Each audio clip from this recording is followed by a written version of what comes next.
السلام علیکم، welcome back to قصہ سار یوٹیوب چینل۔ قصہ سار میں دوبارہ خوش آمدید۔ میں ہوں آپ کی میزبان اتروبہ سماغ۔ میں آج آپ کے لیے لائی ہوں رمشا انصاری کا تحریر کردہ ناول قلب وفا، ایپیسوڈ نمبر 2۔ ایپیسوڈ کو شروع کرنے سے پہلے ہمارے چینل کو سبسکرائب، ویڈیو کو لائک اور بیل آئیکن بٹن دبانا مت بھولنا تاکہ آپ کو ہماری مزیدار کہانیاں نان سٹاپ ملتی رہیں۔ چلے اب چلتے ہیں ناول کی طرف۔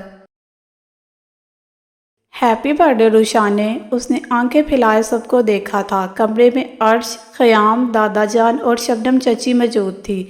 پورے کمرہ رنگ برنگی غباروں سے بھرا ہوا تھا۔ بیچ میں ایک گول میز پر خوبصورت سا کافی کیک رکھا ہوا تھا جس پر بڑا بڑا روشی لکھا ہوا تھا۔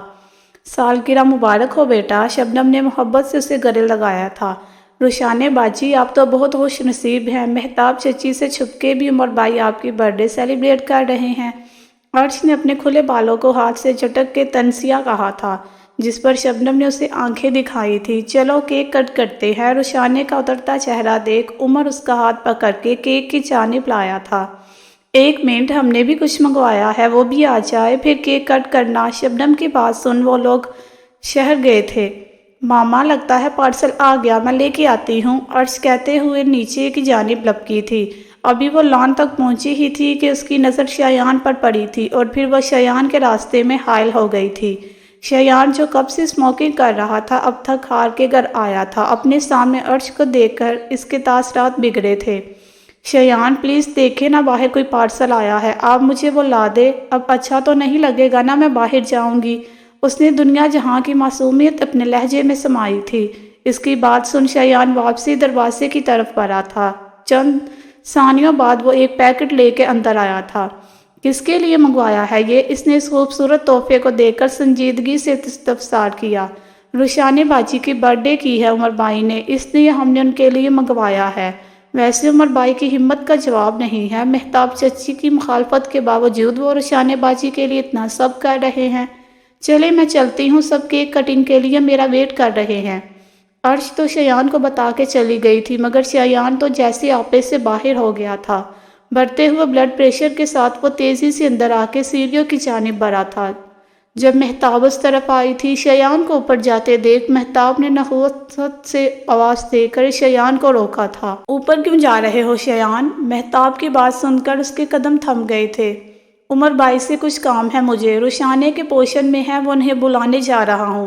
شایان نے بے نیازی سے کہہ کر اپنے قدم نیچے کی جانب کر لیے تھے کیونکہ اب اس کو کچھ کرنے کی ضرورت نہیں تھی، جو کرنا تھا اس کی ماں نے کرنا تھا۔ کیا عمر اوپر ہے؟ اس نے تو مجھ سے کہا تھا وہ آج دوست کی طرف جا رہا ہے۔ مہتاب کا پارا ہائی ہوا تھا۔ وہ جتنا اپنے بیٹوں کو روشانے سے دور رکھنا چاہتی تھی، اس کے بیٹے اتنا ہی اس کے ہاتھوں سے نکل رہے تھے۔ عمر نیچے آؤ، وہ سیڑھیوں کے پاس کھڑے ہو کے چیخی تھی، جسے سن کیک کٹ کرتے عمر اور روشانے کے ہاتھ رکے تھے اور پھر عمر اپنی خیر مناتا سیڑھیوں پر آیا تھا۔ تو یہ ہے تمہارا دوست اور ضروری کام؟ مہتاب نے اسے دیکھ تیوری چڑھائی تھی۔ ماما پلیز آپ ایشو مت بنائیں، ہم بعد میں بات کرتے ہیں، عمر نے پریشانی سے کہا تھا۔ عمر تم فوری نیچے آ جاؤ ورنہ مجھ سے برا کوئی نہیں ہوگا۔ مہتاب بیگم اڑ گئی تھی۔ گھر کے سبھی افراد مہتاب بیگم کا رویہ دیکھ منہ لٹکائے کھڑے تھے۔ کسی کی اتنی ہمت نہیں تھی کہ انہیں کچھ کہہ سکتے۔ عمر نے ایک معذرت بھری نظر روشانے پر ڈالی اور نیچے آ گیا۔ شایان صوفے پر پاؤں پھیلائے اطمینان سے بیٹھا ہوا تھا۔ عمر کے اندر آتے ہی مہتاب بیگم آپے سے باہر ہوئی تھی۔ اس 2 ٹکے کی لڑکی کے لیے تم نے مجھ سے جھوٹ بولا تھا۔ عمر تم بھی شایان بنتے جا رہے ہو مگر میں تمہیں بننے نہیں دوں گی۔ اگر اب میں نے تمہیں اس لڑکی کے قریب دیکھا تو یاد رکھنا تم۔ مہتاب بیگم عمر کو باتیں سنانے میں مگن تھی۔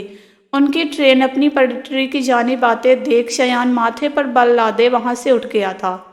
مہتاب چچی کے اس قدر تماشا کرنے پر وہ بہت دل برداشتہ ہو گئی تھی۔ اس نے سوچ لیا تھا کہ وہ اب عمر سے دور رہے گی۔ ڈرائنگ روم میں کیک ایسے کا ایسے رکھا رہ گیا تھا۔ سب اپنے اپنے پوشن میں چلے گئے تھے۔ روشانے بھی اپنے کمرے میں آ کے اداس بیٹھ گئی تھی۔ اس کے ناکردہ جرم کی سزا مہتاب چچی اسے دے رہی تھی۔ شاید مہتاب کو نازیہ سے ہی کوئی بیر تھا جس کا بدلہ وہ مدتوں سے روشانے سے نکال رہی تھی۔ شایان اوپر فلور پر آ کے سب سے پہلے دادا جان کے کمرے میں گیا تھا۔ دادا جان بھی اپنے کمرے میں اداس بیٹھے تھے۔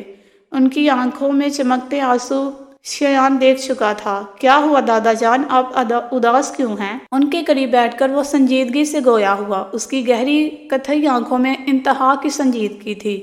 گورے رنگ پر ہلکی ہلکی شیڈ، وہ اپنی عمر سے بڑا لگتا تھا۔ عمر کے مقابلے میں شایان قد کاٹ کا زیادہ اچھا تھا۔ 6 فٹ تک قد، چوڑا سینہ اور کثرتی جسم۔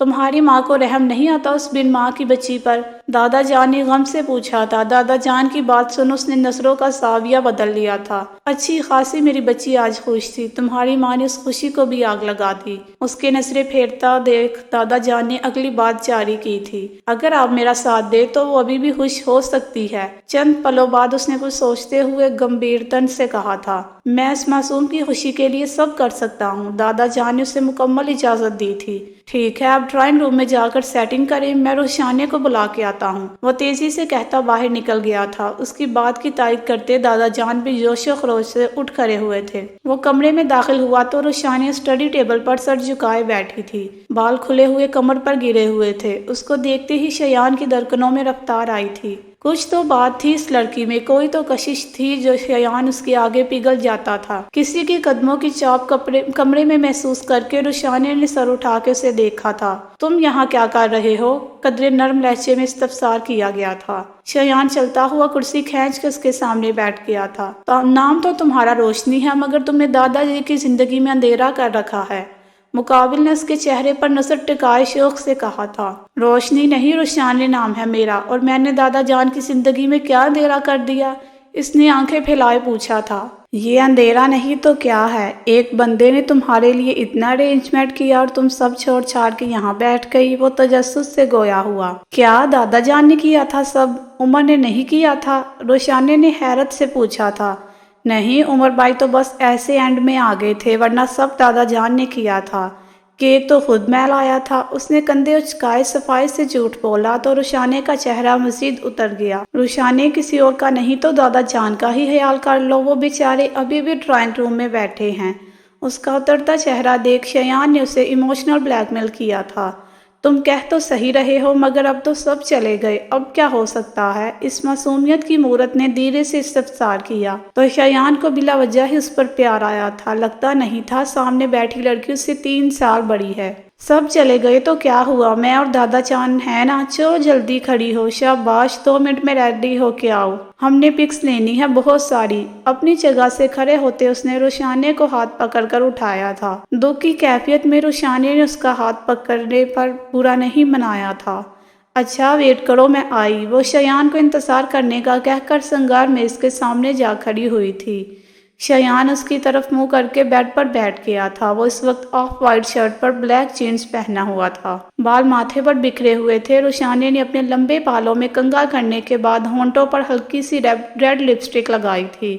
وہ اس وقت بلیک کرتے میں ملبوس تھی۔ شایان اس کے ایک ایک عمل کو غور سے دیکھ رہا تھا۔ وہ بہت حسین تھی یا پھر وہ کوئی اپسرا تھی؟ بے اختیار ہی اس کے سحر میں قید وہ اس کے پیچھے جا کھڑا ہوا تھا۔ کندھے سے بھی نیچے آتی وہ خوبصورت لڑکی بلا شبہ اس کے ساتھ بہت جچ رہی تھی۔ کیا ہوا، یہاں کیوں کھڑے ہو گئے؟ کداور آئینے میں دونوں کے عکس دکھ رہے تھے۔ روشانیہ نے اس کی طرف رخ کیے تھوڑا بگڑ کے بولا تھا، کچھ نہیں چلو۔ روشانیہ کی بات سن وہ ایک دم سے بے ہوش میں آیا تھا۔ اس کو اس طرح ہڑبڑاتا دیکھ روشانیہ بمیں اچکائے اس کے برابر میں سے نکلتی ہوئی باہر لپکی تھی۔ وہ بھی لمبے لمبے ڈگ بڑھتا باہر نکل گیا تھا۔ ڈرائنگ روم میں اسے آتا دیکھ دادا جان بہت خوش ہوئے تھے۔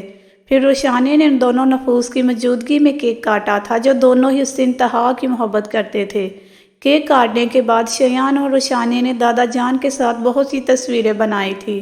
اسے خوش دیکھ دادا جان نے دل سے شایان کو خوش رہنے کی دعا دی تھی۔ رات کے 2 بجے کا وقت تھا۔ وہ بے خبر سو رہی تھی۔ سائڈ ٹیبل پر رکھا اس کا سیل فون مسلسل بج رہا تھا۔ فون کے مسلسل بجنے پر اس نے قسمسا کے کروٹ بدلی اور بند آنکھوں سے فون اٹھایا۔ عمر کالنگ اسکرین پر جگمگا رہا تھا۔ پل میں ہی اس کی آنکھیں پھٹی تھی۔ عمر کبھی بھی اسے اتنی رات کو کال نہیں کرتا تھا۔ اس نے شوق سے کال ریسیو کیے، فون کان پر لگایا تھا۔ ہیلو، مقابل نے بھاری ہوتی آواز میں کہا تھا۔ روشانیہ کو لگا کہ وہ شرمندہ ہوگا اس لیے آواز ایسی ہو رہی ہے، مگر وہ نہیں جانتی تھی شایان نے واٹس ایپ اسٹیٹس پر روشانیہ اور اپنی آج کی پکس لگا دی تھی۔ شاید یہ حرکت بھی اس نے عمر کو جلانے کے لیے کی تھی۔ جی بولے، کیا کام ہے؟ روشانیہ ناراضگی ظاہر کرنے کے ارادے سے گویا ہوئی۔ کچھ نہیں، بس پوچھنا تھا کہ تمہاری زندگی میں میری یہی اوقات تھی؟ عمر نے باری ہوتی آواز سے کہا تھا، جسے سن روشانے کو اس کی ذہنی حالت پر شبہ ہوا تھا۔ میں نے کیا کیا؟ روشانے نے حیرانگی سے پوچھا تھا۔ کچھ نہیں، مقابل نے بدلحاظی سے جواب دیتے فون کاٹ دیا تھا۔ روشانے بیچاری صرف سوچ ہی سکتی تھی کہ اس سے ہوا کیا ہے۔ کمرے میں نیم اندھیرا تھا، سگریٹ کا دھواں پورے کمرے میں بڑھا ہوا تھا۔ سب چیزوں کو نظر انداز کر کے وہ مسلسل سگریٹ سلگا رہا تھا۔ اس نے روشانے کے لیے اتنا سب کیا اور روشانے اس کا انتظار نہیں کر سکی، جبکہ اس کا ارادہ تھا وہ اپنی ماں کے سونے کے بعد روشانے کے پاس واپس جاتا، مگر وہ کہاں جانتا تھا روشانے اس کے بھائی کا جنون تھی، اور یہ وہ جنون تھا جس کی وجہ سے زمین پر پہلا قتل ہوا تھا۔ یہ محبت کا جنون تھا جس نے نہ جانے کتنے لوگوں کو برباد کیا تھا۔ یہ تو وہ وجہ تھی جس کی وجہ سے حضرت آدم علیہ السلام کے بیٹے قابیل نے اپنے بھائی حابیل کا قتل کر ڈالا تھا۔ اب دیکھنا یہ تھا کہ شیان جہانگیر نے قابیل بننا تھا یا عمر جہانگیر نے۔ سورۃ المائدہ میں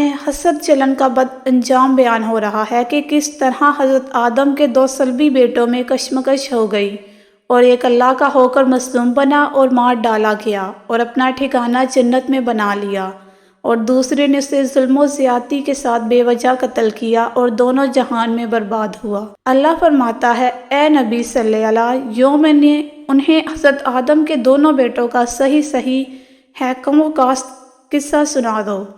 ان دونوں کا نام حابیل و قابیل تھا۔ مروہ ہے کہ چونکہ اس وقت دنیا کی ابتدائی حالت تھی، اس لیے یوں ہوتا تھا کہ حضرت آدم کے ہاں ایک حمل سے لڑکی لڑکا 2 ہوتے تھے، پھر دوسرے حمل میں بھی اسی طرح، تو اس حمل کا لڑکا اور دوسرے حمل کی لڑکی، ان دونوں کا نکاح کرا دیا جاتا تھا۔ حابیل کی بہن تو خوبصورت نہ تھی اور قابیل کی بہن خوبصورت تھی، تو قابیل نے چاہا کہ اپنی ہی بہن سے اپنا نکاح کر لے۔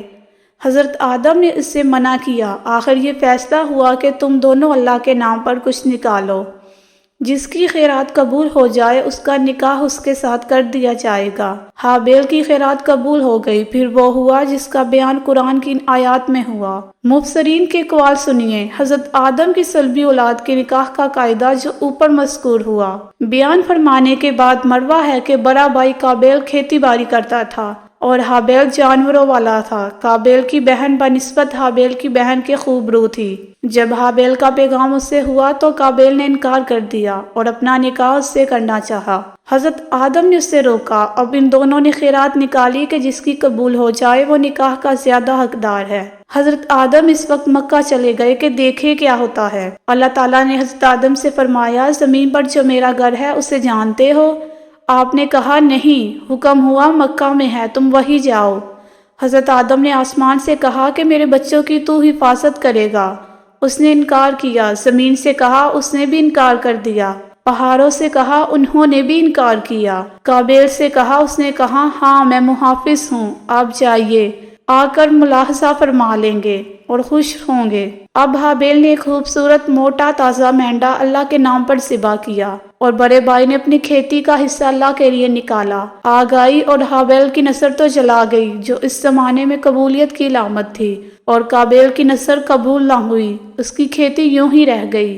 اس نے راہ اللہ کرنے کے بعد اس میں سے اچھی بالیں توڑ کر کھا لی تھی۔ چونکہ قابیل اب مایوس ہو چکا تھا کہ اس کے نکاح میں اس کی بہن نہیں آ سکتی، اس لیے اپنے بھائی کو قتل کی دھمکی دی تھی۔ اس نے کہا کہ اللہ تعالیٰ کا فرمان ہے کہ اللہ تعالیٰ تقوی والوں کی قربانی قبول فرمایا کرتا ہے، اس میں میرا کیا قصور؟ ایک روایت میں یہ بھی ہے کہ یہ مینڈا جنت میں پلتا رہا، اور یہی وہ مینڈا ہے جسے حضرت ابراہیم نے اپنے بچے کے بدلے ذبح کیا۔ ایک روایت میں ہے کہ حابیل نے اپنے جانوروں میں سے بہترین اور مرغوب و محبوب جانور اللہ کے نام اور خوشی کے ساتھ قربان کیا، برخلاف اس کے قابیل نے اپنی کھیتی میں سے نہایت ردی اور واہی چیز اور وہ بے دلی سے اللہ کے نام نکالی۔ حابیل تنومندی اور طاقتوری میں بھی قابیل سے زیادہ تھا، تاہم اللہ کے خوف کی وجہ سے اس نے اپنے بھائی کا ظلم و زیادتی سہ لی اور ہاتھ نہ اٹھایا۔ بڑے بھائی کی قربانی جب قبول نہ ہوئی اور حضرت آدم نے اس سے کہا تو اس نے کہا کہ چونکہ آپ حابیل کو چاہتے ہیں اور آپ نے اس کے لیے دعا کی تو اس کی قربانی قبول ہو گئی۔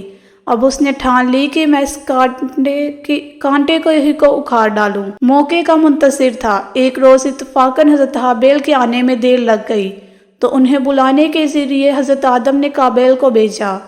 یہ ایک چھری اپنے ساتھ لے کر چلا۔ راستے میں ہی دونوں بھائیوں کی ملاقات ہو گئی۔ اس نے کہا میں تجھے مار ڈالوں گا کیونکہ تیری قربانی قبول ہوئی اور میری نہ ہوئی۔ اس پر حابیل نے کہا میں نے بہترین، عمدہ، محبوب اور مرغوب چیز اللہ کے نام نکالی اور تو نے بیکار بے چان چیز نکالی۔ اللہ تعالیٰ اپنے متقیوں ہی کی نیکی قبول کرتا ہے۔ اس پر وہ اور بگڑا اور چھری گونپتی۔ حابیل کہتے رہ گئے کہ اللہ کو کیا جواب دے گا، اللہ کے ہاں اس ظلم کا بدلہ تجھ سے بری طرح لیا جائے گا۔ اللہ کا خوف کر، مجھے قتل نہ کر۔ لیکن اس بے رحم نے اپنے بھائی کو مار ہی ڈالا۔ قابیل نے اپنی بہن سے اپنا ہی نکاح کرنے کی ایک وجہ یہ بھی بیان کی تھی کہ ہم دونوں جنت میں پیدا ہوئے ہیں اور یہ دونوں زمین میں پیدا ہوئے ہیں، اس لیے میں اس کا حقدار ہوں۔ یہ بھی مروہ ہے کہ قابیل نے گیہوں نکالے تھے اور حابیل نے گائیں قربان کی تھی، چونکہ اس وقت کوئی مسکین تو تھا ہی نہیں جسے صدقہ دیا جائے، اس لیے یہی دستور تھا کہ صدقہ نکال دیتے، آگ آسمان سے آتی اور اسے جلا جاتی۔ یہ قبولیت کا نشان تھا۔ جی تو فرینڈ، کیسی لگی آج کی ایپیسوڈ؟ کمنٹ سیکشن میں ضرور بتائیے گا۔ پھر حاصل ہوں گے ناول کی نیکسٹ ایپیسوڈ کے ساتھ۔ تب تک کے لیے اجازت، اپنا خیال رکھیے گا۔ اللہ حافظ۔